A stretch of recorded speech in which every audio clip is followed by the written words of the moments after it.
Welcome to Let's Talk Sport and Sports Keto for this Champions League quarter-final second leg preview of Juventus versus Ajax. Of course, the first leg finishing 1-1 between the two sides. An absolutely surprising result for Juventus fans, but Ajax, they've been enjoying their team in the Champions League all season long.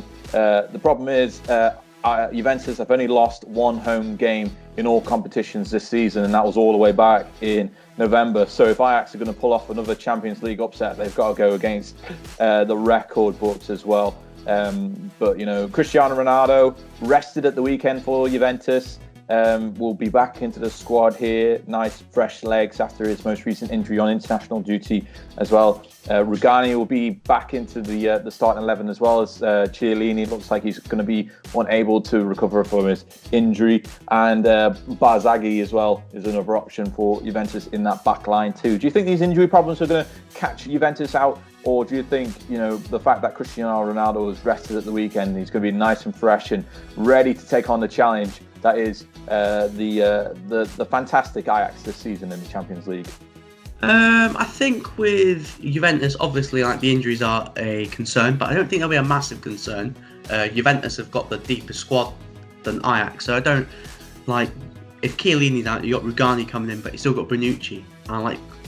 So it's not a big concern. If I'm Ajax, I'm worried about Frankie de Jong. Obviously, he picked up a hamstring injury in Ajax's absolute thrashing of some Dutch team that I don't know the name of.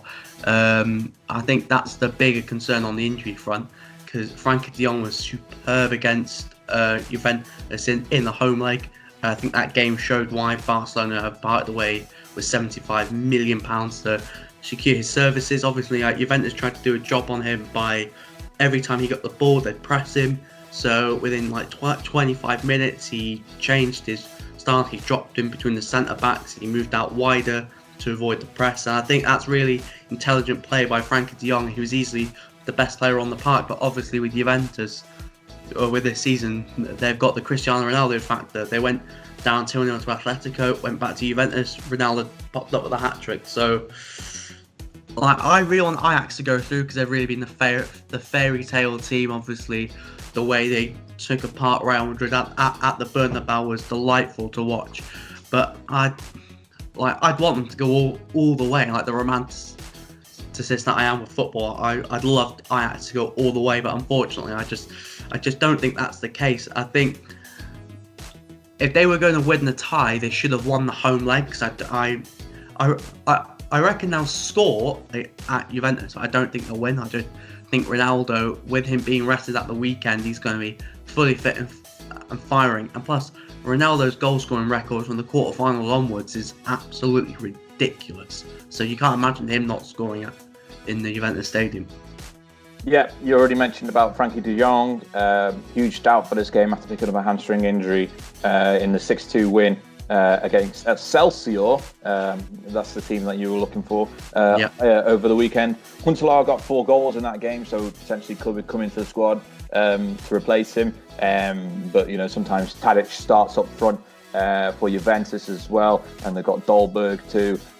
He's a good striker and could potentially be a good filler for De Jong in the midfield attacking positions for them.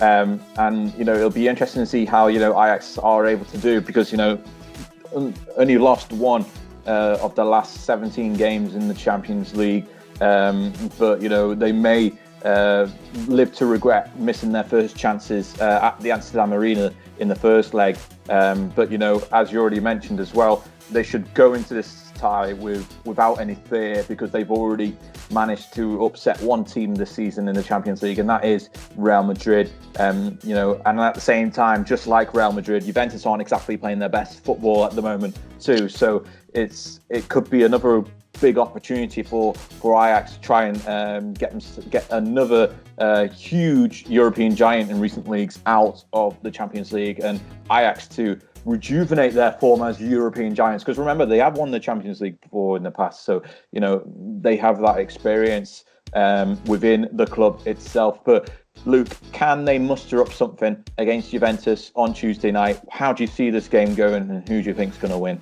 I don't know. My heart says Ajax, but my head says Juventus. But yet again, like, people didn't give Ajax a chance when they lost at home to Madrid, and then they went back to the Bernabeu and beat them 4-1. So there's a slight possibility that Ajax might roll over Juventus, but I think it will be a 2-1 Juventus win, and they'll be into the semis.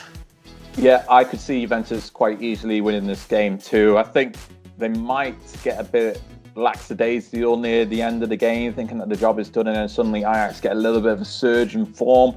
But at the end of the day, I think Juventus should be able to get the job done too. And I'm actually going to go for a 3-2 victory for Juventus in this one, just squeezing themselves scoot through on that goal that they need, that one goal. And, Ajax, can hold their heads up high going out of the Champions League at this stage after a result like that against Juventus, as well as Real Madrid in the previous round. Right, stop that recording.